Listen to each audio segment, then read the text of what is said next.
The sky was the color of wet ash, and the wind carried the cold breath of a coming storm. Dawn barely touched the edges of Dustwater Ridge, a town too small for mercy and too proud for shame.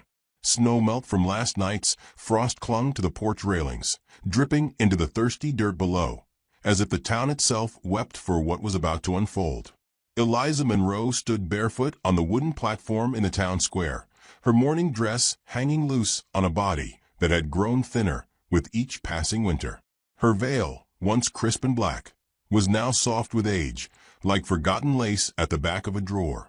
The crowd gathered slowly, boots scuffing gravel, breaths forming ghosts in the morning chill. No one looked her in the eye. She didn't blame them. 3 months ago, she had buried the man who left her with nothing but a debt-ridden cabin, a broken clock, and his last name. Joshua Monroe had been a man of promises, most of them whispered sweetly between hymns and hard cider, all of them hollow as a bird's bone. By the time he died, he'd lost their land to gambling, their dignity to drink, and their future to recklessness. The bank took the house. The neighbors took their pity. And now the town took Eliza. It wasn't called a sale, of course. No one would call it what it was. Charity auction, they said, voices buttered with self-righteous concern. She'll work off what's owed. It's for her own good. A man stepped forward, clearing his throat like he expected applause. Reverend Pike. His boots were polished, his Bible tucked under his arm like a ledger. His voice rang out, clipped and certain, slicing the stillness. Friends, we gather not to punish, but to offer redemption. Widow Monroe stands here today as a soul in need of guidance and support. Let us offer both, as good Christians must. His eyes swept the crowd, but never lingered on her. The first bid came from Jeb Turner, a rancher with red teeth and a crooked belt buckle. $1 and a sack of cornmeal, he barked. Laughter followed. Not much, but enough to scrape. Eliza lifted her chin slightly. She didn't flinch. She had flinched the first time Joshua slapped her, and it had cost her weeks of peace. She had learned that stillness was armor, that silence was a weapon, and so she stood there, wrapped in both, her eyes fixed on the horizon beyond the rooftops. Mrs. Cora Bell stepped forward, her hands clutched around a lace handkerchief. She whispered up to Eliza like a guilty prayer. I tried to speak against this, I swear I did, child. But no one listens to women past their bloom. I'm sorry. Eliza nodded once. That was all she could give. More bids came. A bag of flour, a stack of lumber, 3 hens, and a coat with one missing sleeve. Each offer struck like a slow knife, whittling away at what little dignity she'd managed to save for herself. Not one man said her name. Not one remembered she had once taught their children to read, that she had sung in church with a voice clear enough to stop fights in the back pews. Then, just as Pike raised his hand for the final call, a hush swept through the crowd like smoke slipping under a door. He had not made a sound, had not moved with drama or defiance, but his presence shifted the morning like a stone tossed into still water. A man stood near the edge of the crowd, apart from it, tall, wrapped in a wool blanket marked with deep red stripes and sky-blue thread.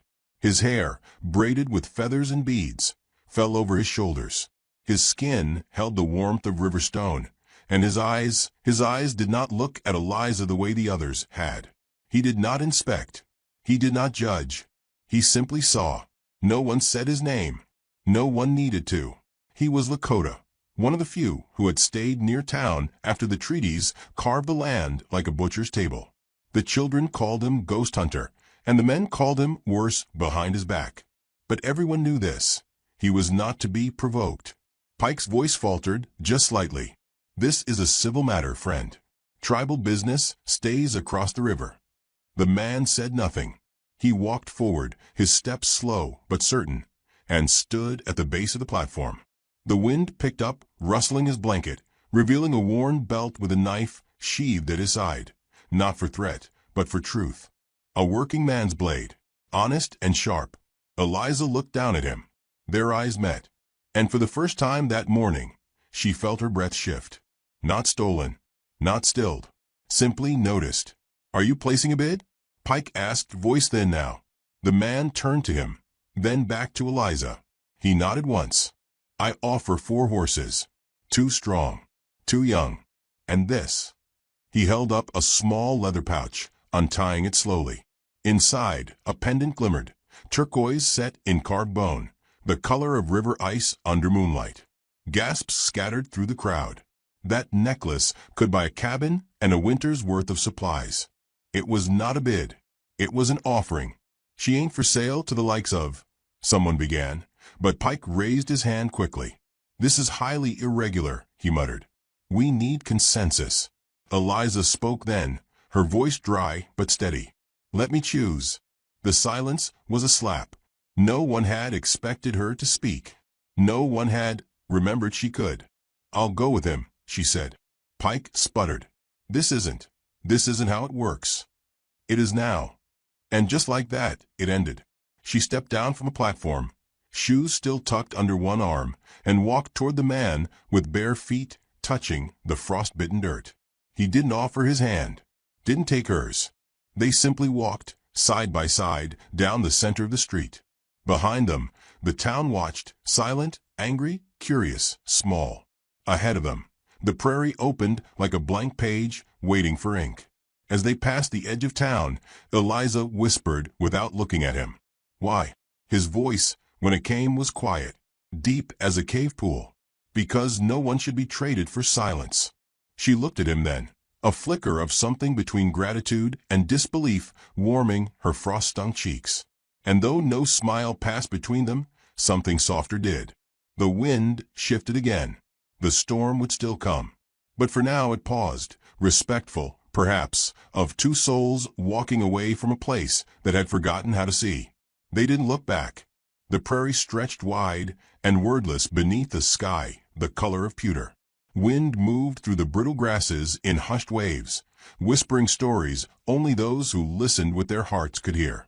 Eliza rode beside the man who had not bid for her, wrapped in a borrowed coat, her hands trembling not from cold, but from the unraveling silence between them. They had spoken little since leaving Dustwater Ridge, and yet something passed between them, steady, low as a river running beneath frozen banks. Trust, perhaps, or the beginning of it.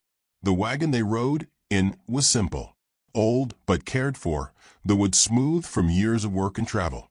2 bay horses pulled it without complaint, guided by the quiet strength of the man whose name she had not yet asked. They stopped at a creek near dusk. He moved with quiet efficiency, unhitching the horses, gathering dry brush, laying stones for a fire. Eliza stepped down, her body aching from stillness, and bent to gather wood as well. When she handed him a bundle of twigs, his eyes met hers, not startled, but surprised. You help, he said. I'm not a statue, she answered. He gave the faintest nod, the closest thing to a smile she'd yet seen from him. That night, they sat on opposite sides of the fire. The flames licked the air between them, casting long shadows over the cottonwood trunks. Somewhere, an owl called out, slow and sorrowful. Eliza wrapped her coat tighter and studied the man through the flickering light. You traded 4 horses and a pendant to save me, she said at last. And you didn't ask for my name. He looked at the fire, then back at her. I will ask when you're ready to give it. She stared at him, waiting for some glint of manipulation, some hint of what he might want in return. But his eyes were like the night sky, deep, vast, and offering nothing but space to be seen. Eliza, she said softly. Eliza Monroe. He dipped his head in acknowledgement. I am Tahu Kang, he said. My people know me as one who walks with the wind. Some call me Ghost Hunter. That is only a story. Why did you take me? She asked, her voice catching slightly. You could have left me there. You didn't even bid. He stirred the fire slowly, choosing his words as one might choose stones for crossing a river. A bid is a price. You are not a thing with a price. I saw a cage. I had a key. Eliza looked down at her hands, scarred, knuckle-worn, pale. She had forgotten what kindness, without cost, felt like. She watched as he poured boiled water into 2 tin cups, handing her one without flourish. The tea was bitter but warming, made from crushed prairie herbs. She drank it slowly, letting the heat spread into her ribs. "Are you taking me somewhere?" she asked. "I have a cabin near Cedar Ridge. Quiet place. Good water, good sky. I'll leave you there, if you wish. Or take you farther, if you say." "You're not keeping me?" His eyes held steady. "No one should be kept." Eliza turned her gaze to the trees, where snow clung to the bark like memory. She thought of the town, of Reverend Pike's rehearsed righteousness, of Jeb Turner's greedy eyes, of the women who watched her fall and said nothing. And then she thought of this man, whose hands worked without fanfare, whose voice carried no demand. They stayed beside the creek for 2 days. He built a small lean-to for her privacy and showed her how to set traps, how to grind sage leaves into poultices. In return, she cooked, her old instincts returning like birds after winter. They didn't speak often, but when they did, it mattered. She learned that his wife had died 3 winters past, fever and childbirth. That he had a daughter once, buried near the sweetgrass fields. That he had lived both love and loss, and wore both gently. On the 3rd morning, Eliza rose before the sun. She walked to the creek alone, breaking a thin layer of ice with a stick, watching the ripples fan out in widening circles.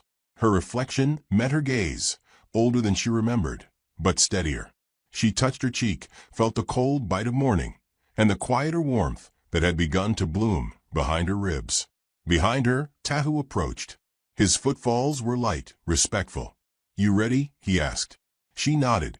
As they rode towards Cedar Ridge, the land rose into gentle hills, scattered with wind-bent trees and black rocks polished by snowmelt.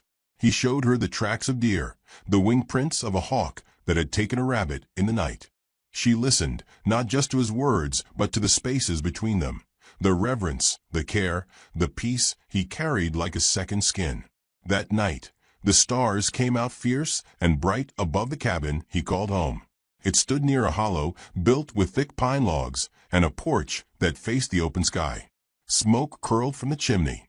Inside, the walls were lined with handmade shelves, each holding tokens of a life lived close to the earth. Carved bowls, woven blankets, dried herbs hanging in neat rows. He made up a bed for her near the hearth. She offered to sleep in the barn.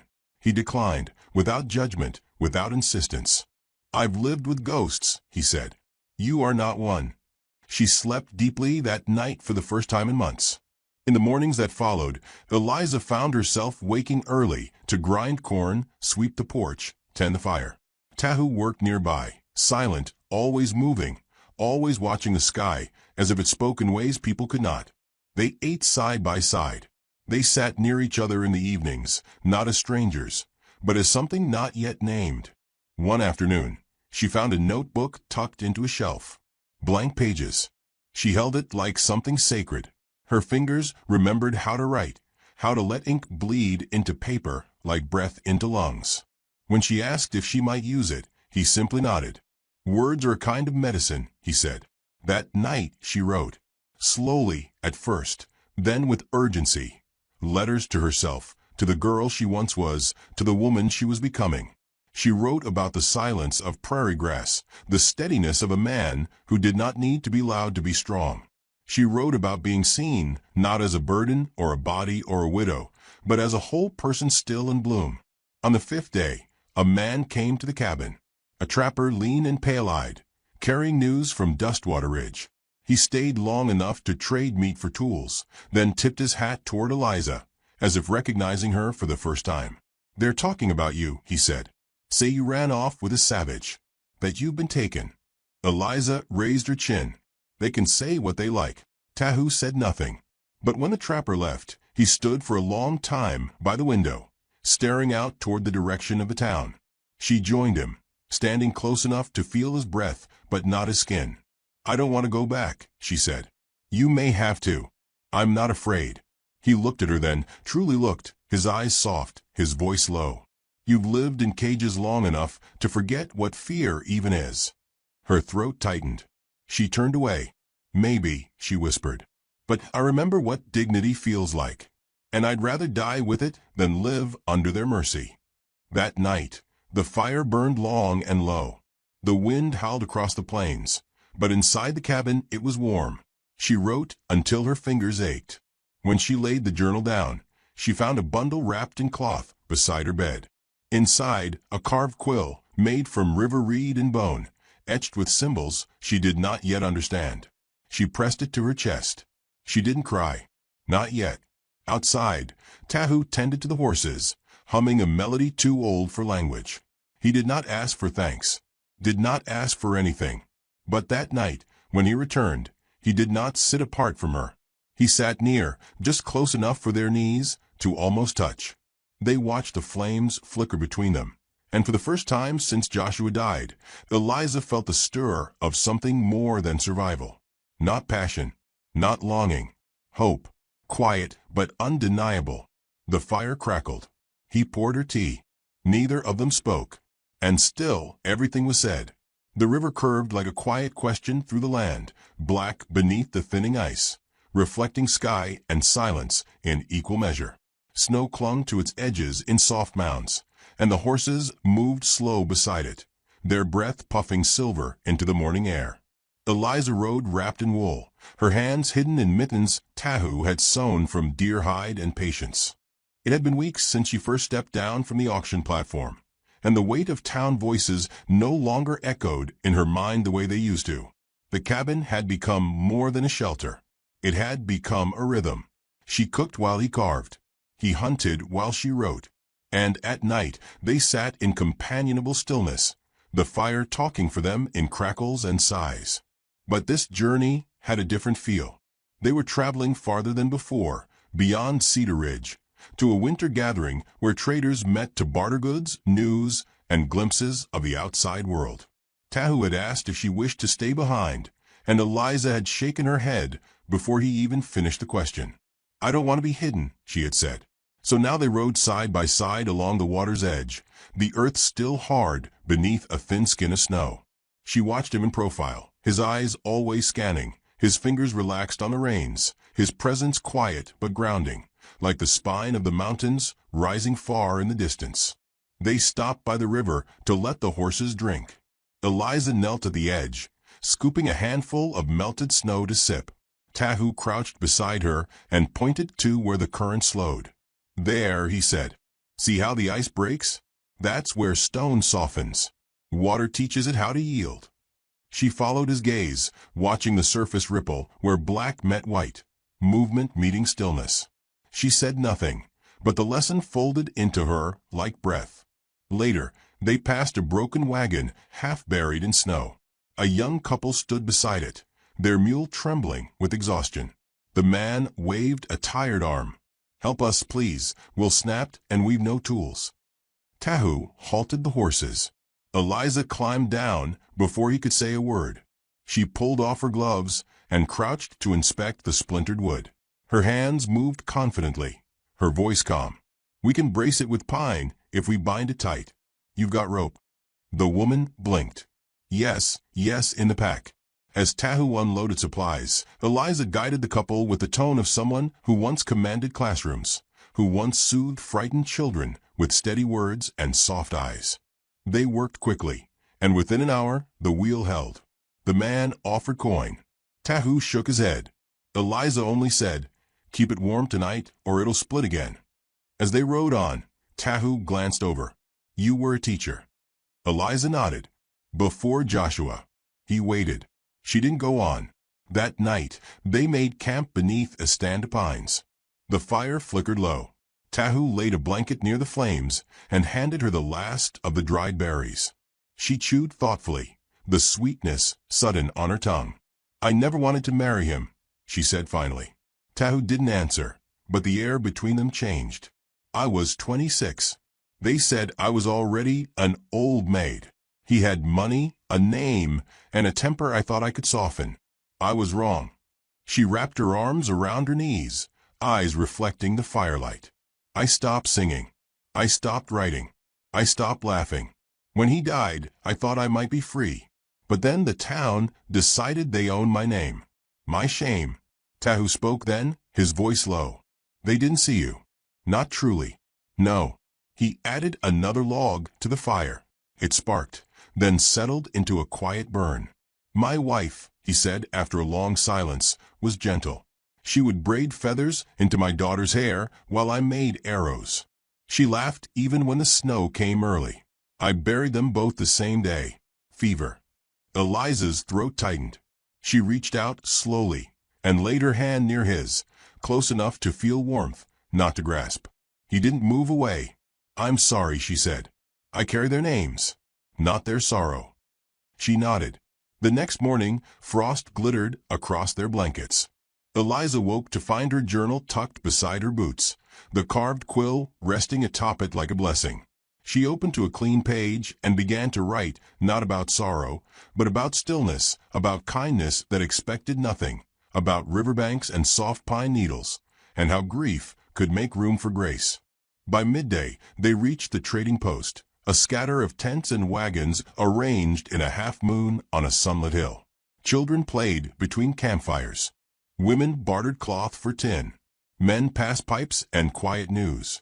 Eliza felt every eye turned toward her, but no one spoke. Tahu greeted several elders in Lakota, his voice respectful but not deferential. He walked beside her, not ahead. She noticed. An old woman approached, her braids silver as smoke. She studied Eliza's face for a long moment, then touched her shoulder gently. You walk with pain and fire, she said in accented English. Keep both. They will teach you. Eliza bowed her head. Thank you. They traded furs and herbs, a small carved flute, and 2 pairs of rabbit-hide boots. On the way back to their wagon, she paused beside a stall of small clay vessels. A bowl caught her eye, etched with river stones, painted in delicate circles. Tahu handed the trader a folded blanket without a word and placed the bowl in her hands. For you, he said, to hold your words. Her eyes stung. She blinked the tears back, not because she was ashamed, but because she was not ready to feel that much in front of so many. They began the journey home under a sky bruised with sunset. The river shimmered beside them, a silver path leading back to the world they'd begun to call their own. But when they crested the final hill, before the cabin, they saw 2 riders waiting near the porch. Men in dark coats, rifles strapped to their saddles. One was tall and sharp-jawed, his face too familiar. The other wore the badge of a debt collector. Tahu tensed. His horse shifted beneath him. Eliza felt her stomach turn to ash. The man stepped forward as they approached, voice cold. Eliza Monroe, you're wanted in Dustwater Ridge. Your husband's brother claims you fled legal obligations. There's a warrant signed by Judge Mason. You'll come with us. Eliza sat still, heart hammering, then dismounted slowly. I'll come, she said, voice calm. But I'll speak. This time I'll speak. Tahu turned to her, his brow furrowed. I can stop them.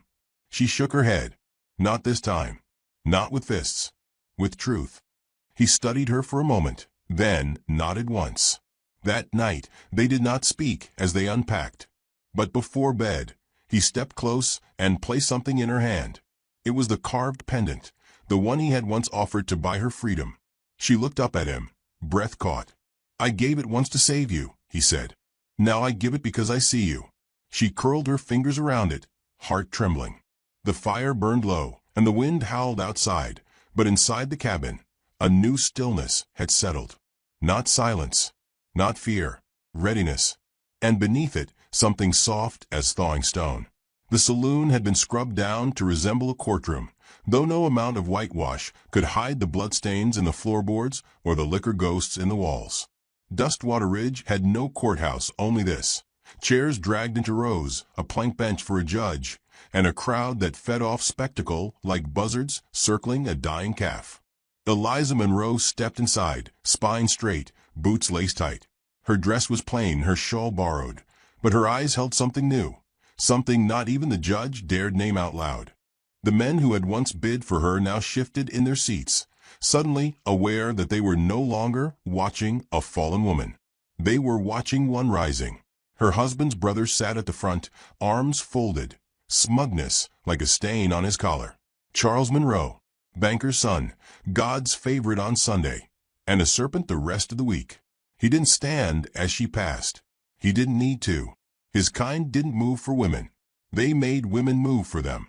Judge Mason cleared his throat behind the makeshift bench. "Eliza Monroe, you've been summoned to address the matter of unpaid debts tied to your late husband's estate. The claimant alleges abandonment and willful evasion." Eliza stepped forward. Her voice, when it came, was low but clear, like river water slipping through stone. "My husband gambled away the land under our feet. He drank through every coin he ever earned. When he died, he left me with nothing but a name too heavy to carry and too bitter to bury." Murmurs fluttered through the room. The judge lifted a hand for silence. Eliza kept her gaze steady, not on the bench, not on the crowd, but on Charles. "I did not abandon my duties. I buried a man I didn't love, mourned a marriage that bruised me daily, and stood on a platform while this town auctioned me like livestock. And now you call me here to face debts that were never mine to begin with." Charles leaned forward, smiling as if her strength amused him. "You benefited from the union, Widow Monroe.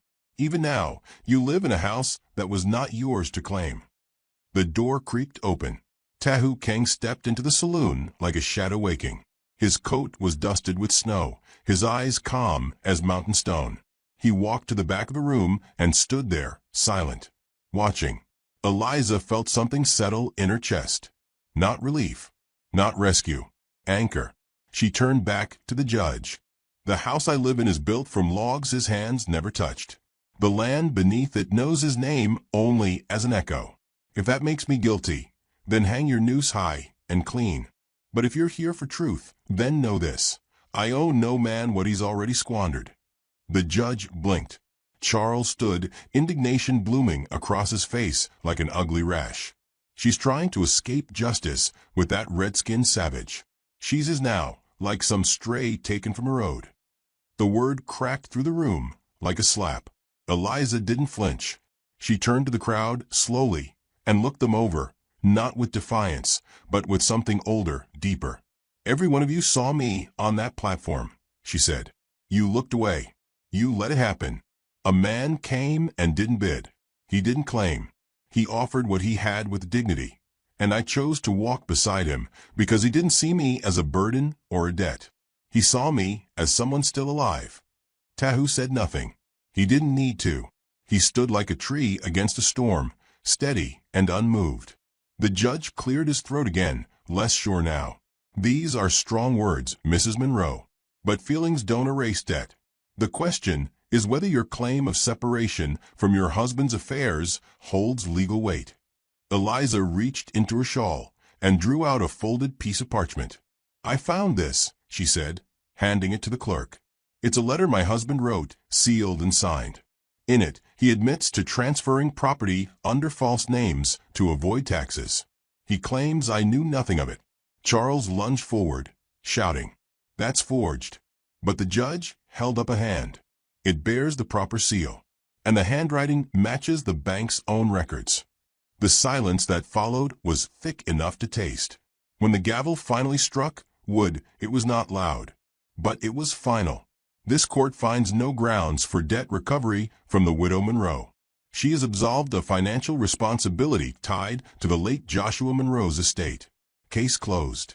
A sound escaped her, a breath, long held, finally released. She stepped back as if her bones had gone soft. The crowd stirred again, some rising to leave, others still watching as if they'd missed the part where she was supposed to cry or scream or beg. She did none of those things. Outside, the air was sharp with cold. The clouds had scattered, and the wind had quieted to a hush. Eliza stepped down from the saloon porch and found Tahu waiting beside his horse. "You didn't have to come," she said. He looked at her, eyes unreadable, voice gentle. "I didn't come for them." She met his gaze. "I'm not broken anymore." His lips curved slightly. Not quite a smile. A recognition. "You never were." She looked down at her hands, rough, strong, ink-stained. Then up again, to the man who had seen her before she even saw herself. "I'm not going back," she said. "You don't have to." He moved to mount his horse, and for a heartbeat, she thought he might ride off, let her walk her own way like he always had. No chains, no promises. But then she reached for his hand, not in desperation, in choice. "Stay," she said softly. "Not because I need saving, but because I don't." He paused, then took her hand in his. It was not a romantic gesture. It was a sacred one. Agreement. Partnership. The kind that lasted beyond seasons, beyond names. They rode side by side through the open hills, past the place where the river bent, past the broken wheel where she first led again, past the quiet trees that had listened to their pain. When they reached the cabin, dusk was falling. Smoke coiled from the chimney, and the sky lit up with fire-colored clouds. Inside, she lit a lamp and placed the clay bowl he had once given her on the table. She filled it with paper, scraps from her journal, new pages, half-written songs. Words she hadn't been brave enough to speak aloud. Tahu watched her, then turned to the hearth. He added wood to the fire and warmed tea in the pot. They said nothing that night, and yet everything was said. Later, beneath blankets thick with scent of pine and smoke, Eliza stared at the ceiling, fingers wrapped around the pendant he had given her twice, once to free her, once to honor her. "You know," she whispered, "I used to think love was loud, demanding, grand." Tahu lay beside her, still and listening. "I think it might be this instead," she said, showing up, staying. He turned to her, his voice low. "It's knowing someone can stand alone, and choosing to stand with them anyway." She reached for him, hand resting against his chest, feeling the rhythm beneath. Slow, certain, alive. Outside, wind moved through the grass, but the storm had passed.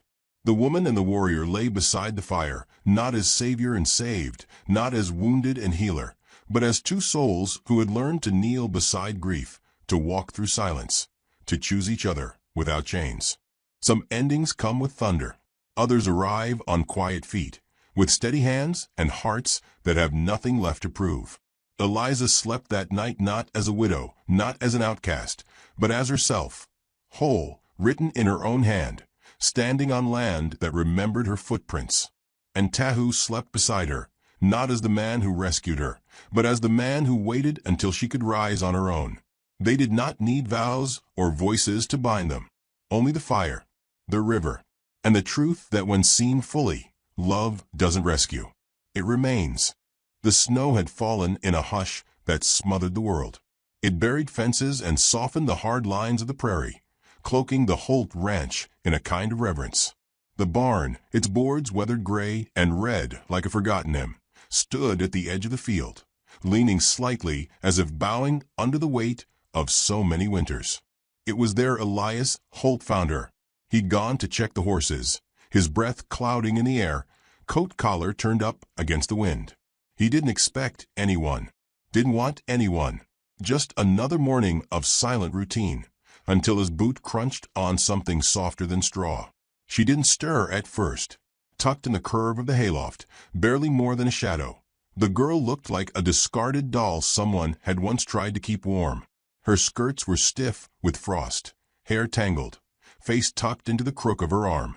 A blanket had been drawn around her like a shroud, and beside her, fingers curled around the tarnished edge of a locket. He crouched, slow, careful not to startle her. A breath. Then two. Still alive. She blinked awake, wide eyes, dark as coffee left to cool too long, meeting his with startled silence. She didn't scream, just pulled the blanket closer, as if it could still protect her from whatever came next. "You sleepin' or hidin'?" he asked, voice low and dry like fence post timber. She didn't answer, just watched him, breathing shallow, lips pale. Elias straightened. "Don't steal nothin'," he said, then turned and left. Later, he left a cup of water and a hunk of bread at the base of a ladder. He didn't say it was for her, and she didn't thank him. But the next morning, the cup was empty, the bread gone, and her footprints in the hay traced the shape of someone who hadn't quite dared to lie still. It was 3 days before she spoke. "I wasn't running. I was walking," she said, voice hoarse as cracked leather. He didn't ask for more, didn't ask her name, or where she came from, or why her hands trembled when she brushed them clean by the pump. He just nodded once and handed her his dead wife's old gloves. Elias Holt had learned long ago that people either stayed or didn't. It had been 2 winters since the fever took Mary. He still kept her dress folded in a chest by the hearth, still cooked too much cornbread, still waited for a second chair to be needed, even though it never was. Until now. The girl, no, the woman didn't smile. She didn't flinch either. She worked when he let her. Swept the barn, fetched water, hung wet wool to dry without being asked. She walked with a limp, subtle but telling, favoring her right side. He noticed. He said nothing. The wind howled that week, low and mournful. Snow piled against the windows like unspoken grief. Finn, Elias's nephew, came by with a satchel of nails and a story about a badger under the church steps. He saw her and blinked. "Is she your wife?" "No," Elias said. "She got a name?" The woman didn't speak, just looked down at her raw-knuckled hands. Finn, barely 9 and already all knees and curiosity, offered her the rock he kept in his coat pocket. "This one's lucky," he whispered. "It's got gold in it, I think." She didn't smile, but her eyes softened. She accepted the rock. That night, Elias lit the fire early. The kettle steamed. Outside, dusk fell heavy over the plains, and a quietness settled between them that felt like something sacred. He saw her studying a torn envelope she kept folded in her coat. The name on it, smudged but still legible, was addressed to a George Tannen. "You lost?" he asked. "No," she said. "Just not where I was supposed to be." It was the most she'd said in days. He didn't press, but he knew the name.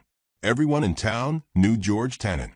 Handsome enough, smug as wet paint, recently married to a banker's daughter. He'd once told Elias the mail-order bride he'd written to wasn't worth the train fare. Elias didn't repeat that to her. The next morning, he found her outside, kneeling beside the barn. Her fingers were in the snow, shaping something. Small animal tracks, maybe. When he stepped closer, he saw it was a child's name, traced in the frost. "Lena." "Yours?" he asked. She didn't look up. "Would have been." He said nothing. Snowflakes drifted between them, soft as sorrow. That evening, he brought in extra firewood. She didn't speak. But she made cornbread from scratch. Burned the first batch. He didn't mind. The town started whispering soon after. The woman sleeping in Elias Holt's barn wasn't the kind of story a place like Dry Creek knew what to do with. Was she fallen? Widowed? Crazy? Some said they saw her at the depot weeks ago, sitting on her trunk until sundown. Some swore she'd been crying. Some said she never blinked at all. The preacher's wife clucked her tongue. She should be sent along to the mission. Not decent for a woman to live with a man like that. When Elias heard, he didn't respond. He just bought extra coffee beans at the general store. By then, the woman had found the rhythm of the place. She fed the chickens, repaired a broken hinge, let Finn read to her from a picture book about riverboats and raccoons. She never asked to stay. She never asked for anything. And that's what started to gnaw at Elias most of all. People who didn't want things, they were the ones who'd already lost too much. One night, wind battering the windows, Elias stepped out to check the barn doors. The snow had started again, falling thick and fast, the sky a curtain of white. That's when he heard it, a distant sound. Hooves. A single rider. The figure didn't come close. Just lingered at the far end of the fence line, watching the barn. Watching the house. Elias stood still, the cold biting through his coat. The rider stayed a minute more, then turned and disappeared into the storm. He went back inside, quiet as ever, but he checked the rifle near the door, loaded it, set it down again. In the loft, the woman was asleep, hands still curled around that battered locket. And outside, snow kept falling, soft as breath, burying whatever story had ridden past. Not gone, just waiting. Elias found her one morning beside the pump, her hands blue with cold, trying to coax a stream of water through a cracked handle. She worked silently, lips pressed tight, as if daring the metal not to freeze again.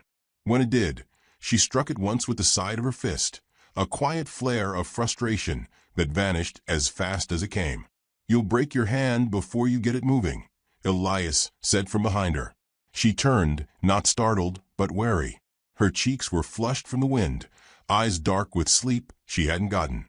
She held herself with a pride too weary to be stubborn. I'm used to doing things the hard way." That was the first day he let her come inside. She didn't warm to the house easily. Moved like a guest who expected to be corrected. She never sat without being offered. Kept her coat on near the fire. Her presence was quiet, but it filled the space like perfume lingering in the air, unasked for, but undeniably there. Elias cleared a drawer for her things. She didn't use it. The town caught wind of her sooner than he'd hoped. Dry Creek was the kind of place where stories traveled faster than writers. The general store clerk, a boy who shaved once a month and thought it made him wise, leaned across the counter when Elias came in for coffee. "That the girl who came for George Tannen?" he said, voice low, conspiratorial. Heard she waited at the depot like a statue. Real sad case. Elias didn't answer. Just counted his coins and left. Amelia, as she finally told him her name to be Amelia Bell, confirmed the tale in pieces. George Tannen had written her a dozen letters. Promises about land and warm stoves and 2 rocking chairs on a porch. She'd taken the train from Illinois, worn her best dress, waited until the sun went down and no one stepped off a wagon to claim her. The station master had told her George was already married. She walked 30 miles west with frostbitten toes and a stitched-up hope so stubborn it refused to die until she found Elias's barn. "I didn't come to steal anyone's life," she said that night, folding laundry she'd insisted on washing. "I just thought someone had made a place for me." She didn't cry when she said it. She didn't even look at him. She smoothed the shirt flat on her lap and kept folding. He wanted to ask what she would have done if she hadn't found the barn, but he already knew. She'd have kept walking until she fell. Amelia wasn't a woman who collapsed. She endured. The town, of course, didn't care for nuance. Old women wagged tongues on porches, accusing her of trying to tempt a married man. Never mind that she was the one wronged. Others, more pious than kind, left folded pamphlets on Elias's porch about propriety and the sanctity of households. Finn, ever fearless, asked her about it outright. "So did you love him?" Amelia looked up from the stew she was stirring. "No." "Then why'd you come all that way?" "I thought maybe he'd see something good in me." Finn frowned. "Elias does." The spoon stilled in the pot. Amelia's eyes flicked to the door where Elias stood, unnoticed, hands still calloused from fencing work. That night, Elias caught her on the back porch, staring up at the stars like they might offer an answer she hadn't dared ask. "I can go," she said, "if the town makes it hard." Elias didn't turn, just lit his pipe and leaned against the post. "They don't feed you. They don't get to send you away." She let out a soft breath. Not quite relief, but close. After that, she began to move differently. Not lighter, she was never light, but steadier, as if she trusted the ground beneath her feet not to shift. She started reading from a battered Bible she kept in her satchel, not for faith but for comfort. Her voice was low and even, never preaching, never asking anyone to listen. But Elias did, sometimes from the doorway, sometimes from the porch. It wasn't love, what grew between them. It was something older, something made of shared silence and remembered sorrow. One evening, old May came calling, her cheeks pink from a cold, apron dusted with flour. She'd brought a jar of apple preserves and a bundle of wool socks. "Girl like her," May said after Amelia stepped out to feed the hens. "She's worth more than pity. She needs belonging." Elias didn't answer. May narrowed her eyes. "You think you're keeping her safe by saying nothing, but silence don't build a home. It just keeps the doors locked." He didn't like that, but he knew she was right. A few days later, Amelia found the chest in the corner.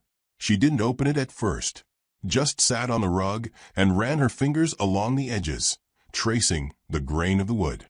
When she finally lifted the lid, she found the dress folded in tissue. Ivory, lace at the sleeves, yellowed with time.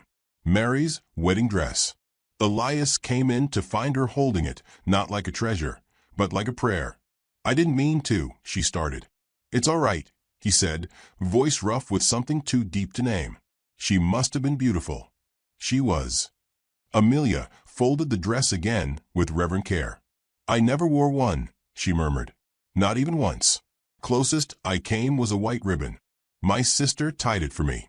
Said it'd make me look like I belonged to someone. The words hung in the air, weighty and unspoken. You don't have to wear white to belong, Elias said, and left the room before he could say more. That night, she lit a small fire in the hearth, burned the last letter George had ever sent, watched the words curl into smoke and disappear. It felt like claiming something back. By the next week, Amelia had started painting the inside of the barn with lime wash. Said it brightened the place. Elias didn't argue. He brought her more paint.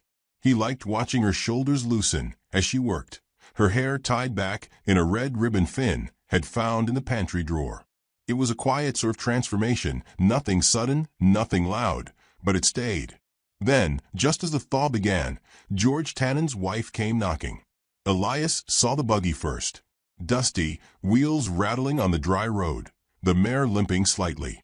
The woman who stepped out was young and pregnant, her dress too fine for travel, her hair in loose curls pinned with trembling hands.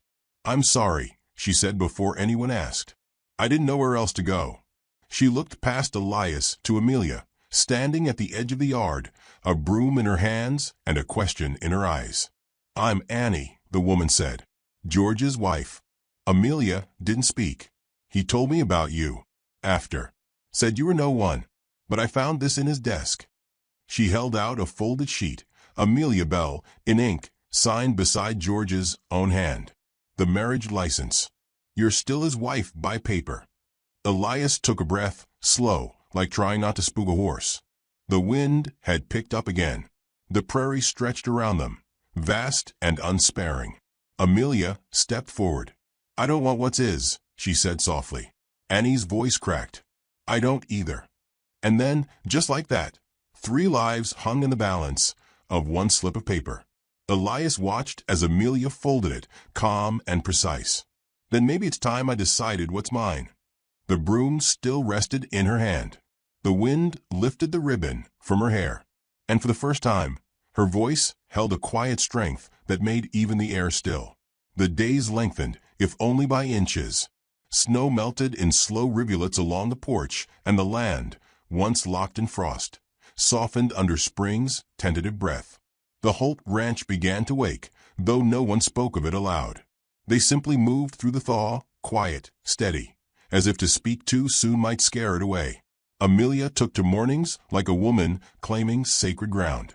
She rose before the sun, fed the hens, milked the goat. Chopped kindling in sleeves rolled past her elbows. Elias watched her from the window some mornings, unsure when the watching had become a kind of ritual. She didn't flinch under his gaze. If she noticed, she said nothing. She never spoke about the marriage paper. After Annie Tannen rode away with hollow eyes and trembling hands, Amelia tucked the folded license beneath a loose floorboard in the barn and didn't speak of it again. She had no need to declare she was finished with George. Her every breath said it for her. But what lay between her and Elias was not so easily named. One evening, the wind came sharp from the east, driving a sudden squall across the plains. Elias had been mending fence posts when he saw the clouds, thick and bruised, rolling in with quiet menace. By the time he reached the barn, the air was heavy with the scent of wet earth and coming rain. He found Amelia trying to pull the mare into shelter, hair lashing in the wind, coat soaked through. She looked up once, and then kept tugging at the reins. "You'll catch your death," he said. "And leave you to handle all this alone," she shot back, voice dry as dust. He took the rope from her hands and led the horse inside, shoulders tense from the cold. By the time they returned to the house, the storm had broken open. Lightning cracked. Rain slashed at the windows. They stood by the fire, dripping, steam rising off their coats. Amelia reached for the buttons on Elias's shirt, hands shaking not with fear, but with purpose. "You'll get sick," she said. He let her undo the buttons. One by one, the scar on his chest, long, pale, jagged, caught the firelight. She didn't ask how he got it, just brushed her fingers over it like someone reading a map they knew they'd never understand. "Bullet?" she asked. "Didn't stop the bleeding." She met his eyes then. Nothing ever does. They stood there, silence alive between them, fuller than any confession. Later, when the wind softened and the rain slowed to a whisper, Amelia sat at the hearth with Finn. The boy read from his book about riverboats, words stumbling but earnest, and Amelia smiled, soft, real, fleeting. Elias watched them, that smile lingering in his mind like the scent of bread long after the baking. She laughed more, but never too loud. She moved with purpose, but never haste. She tended to the house, not like a guest trying to impress, but like a woman building something she hadn't dared believe she'd have. One afternoon, she found Elias fixing the porch railing. She stood beside him a moment, hands folded. "I had a daughter's name picked out," she said. "Lena, after my grandmother. Never met her, but the name felt strong." He didn't stop working, just nodded. "Good name. I lost the baby before the letter from George came. Part of me thought maybe starting over would make the loss mean something." She sat on the step beside him. The wind carried the scent of rain-soaked cedar. "I'm not broken," she said, "but I'm not whole either." He looked down at his hands, scarred, weathered, honest. "No one worth keeping is," he said. That night, she burned the ribbon from her trunk, the white one her sister had tied in her hair the day she left home. She didn't ask Elias to watch, but he stood in the doorway anyway. The flame curled the edges until it turned to ash. Not a cleansing, a claiming. She asked Elias once about his wife. "Mary was the kind of woman who sang to the cows," he said. "Said it made the milk sweeter. She sounds kind." She was. She died in spring. Amelia didn't offer comfort, just reached across the table and touched his wrist, lightly, like a breeze through cotton. They didn't speak of love. They spoke of bread and crops, and what needed mending. They spoke of the way the hens had started laying again, and whether the goat was pregnant. But between the ordinary things, something else stirred. Something steady and slow, like creek water thawing under ice. Then came the visit. May brought a parcel of cloth and some dried herbs for tea. She stayed longer than usual, her eyes sharp behind wire-rimmed glasses. "Church folk still whispering," she said to Elias, while Amelia stirred stew. "Some say you're protectin' a woman you shouldn't. Others say you're being used." He didn't respond. "You care for her?" May asked. Elias looked over at Amelia, the way she moved around his kitchen now, like she knew its pulse. Like she belonged. "I don't know what to call it," he said, "but it don't feel like charity." May chuckled. "It ain't." When she left, she pressed Amelia's hand and said, "Make him say what he means." Men like him carry their feelings like they do fire, hidden, but still burning. That night, Elias found Amelia in the barn, rocking gently on the stool by the goat pen. She looked up, wind catching the loose strands of her hair. "I've stopped waiting for someone to rescue me," she said. He stepped forward, heart thick in his chest. "I'm not here to rescue you." "I know," she smiled. "That's why I stayed." And that smile, small as it was, cracked something open. Still, they didn't speak of love. But love, perhaps, had begun speaking through them. The next day, Amelia began stitching new curtains from the cloth May had brought. She hummed under her breath. Finn helped hold the fabric, though he grew bored and wandered off to chase rabbits with a stick. The wind blew warmer now. Spring was real. But peace never stayed long in places like Dry Creek. Elias found the envelope first. It had no stamp, no seal, just his name scrawled in hurried ink. Inside a warning. She's still his wife, and he doesn't let go easy. He read it twice, jaw set like stone. Outside, the barn door creaked in the wind, and somewhere in the distance, a hawk cried out. Not fear, but the knowing that trouble was on its way. The sun rose red that morning, bleeding into the clouds like a warning. Elias stood on the porch, mug in hand, eyes narrowed at the horizon. The wind carried the scent of dust and something else, something harder to name. In the stillness before the town stirred, he knew it. Peace had ended. Amelia found the letter on the kitchen table. Her name, inked in a slanted hand she didn't recognize, trembled against the paper as she read it. Not a threat, not quite, but a reminder. The license still stood. By law, she was George Tannen's wife. Elias watched her fold the letter, and tuck it into the apron at her waist. She didn't curse, didn't cry, just moved through the kitchen like someone preparing for weather she knew would come. "I should have burned it," she said, not looking up. "It wouldn't matter," Elias said. "He'll make noise now, no matter what you do." That day, they went into town for supplies. The general store was full of eyes. Some flicked away when she looked. Some lingered, sour and long. Children were hushed mid-play. Conversations shifted. George Tannen stood on the porch of the saloon, boots clean, shirt starched, pretending not to see her. But he did. Everyone did. When Elias stepped past him without a word, George snorted. "You keep collecting my leftovers, Holt. You'll choke on the scraps." Elias didn't turn. Amelia kept walking. But inside her chest, something folded itself tighter, like a fist. Later, word came down from the preacher. Amelia was no longer welcome in the women's Bible circle. May, bless her iron heart, stood up and walked out too.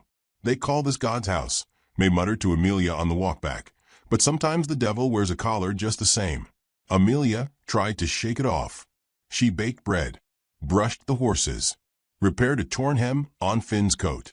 But the feeling clung, like smoke after a burn. That evening, George came calling. He didn't ride to the door. He waited by the fence, arms folded, smirk curling his lip. "You're making a fool of yourself," he said when Elias approached.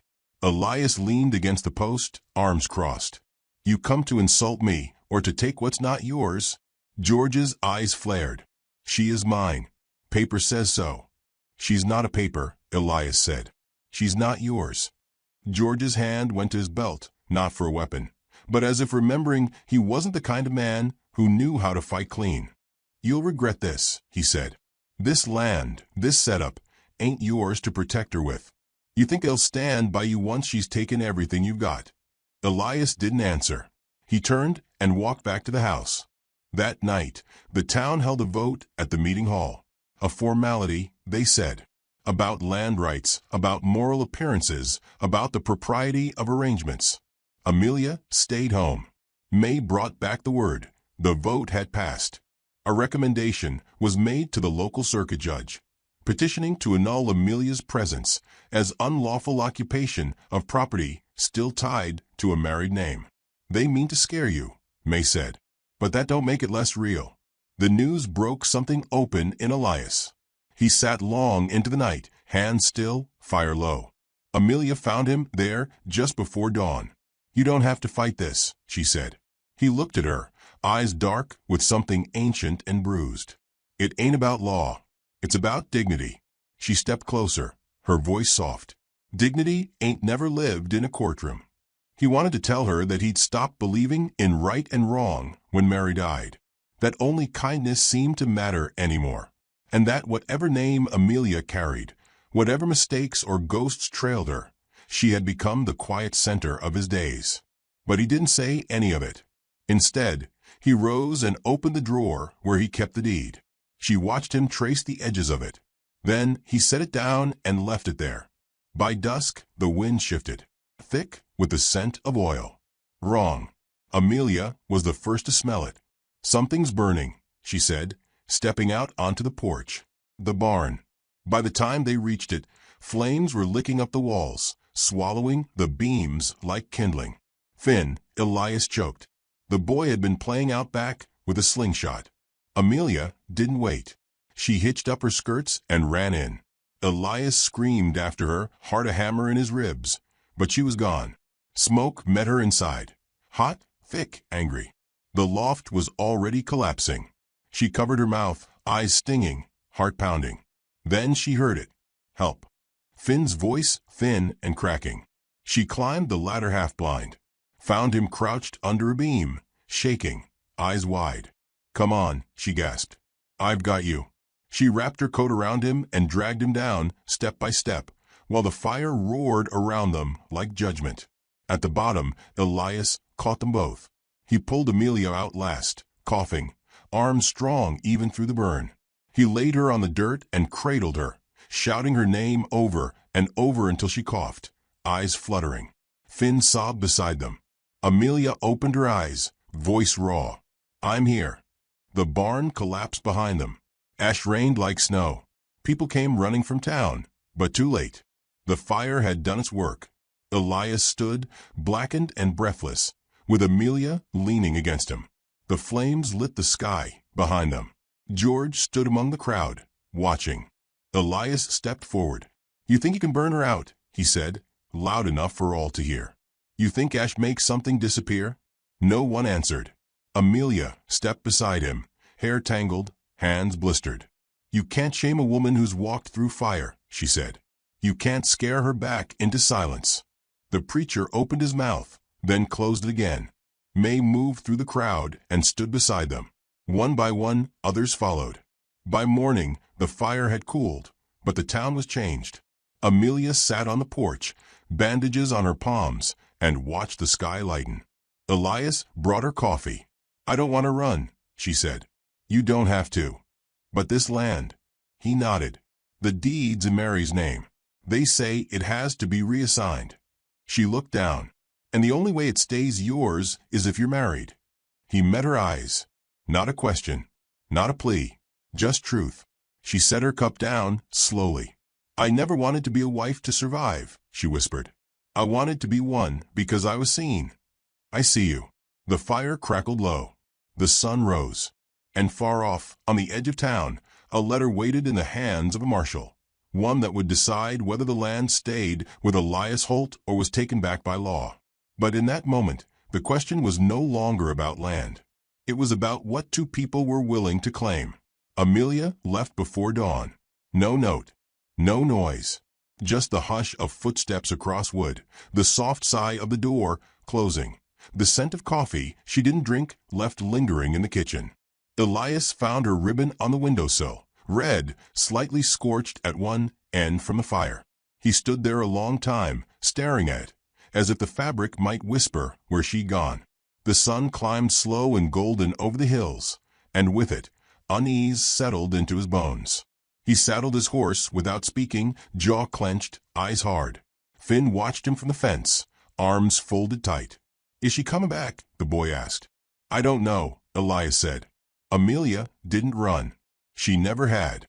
But he knew that kind of quiet, knew the weight of love that felt too much like debt. She'd left not because she was weak, but because she was strong enough to choose for herself. Maybe she needed to see if he would do the same. She rode north, toward the ridge where old May lived. The path was rough, scattered with shale, wind-carved. The morning was cool, the sky clean after storm. May found her in the garden, kneeling among the early shoots. She didn't ask why she'd come, just brought her tea and sat beside her in the soil. "I thought it'd feel different," Amelia said.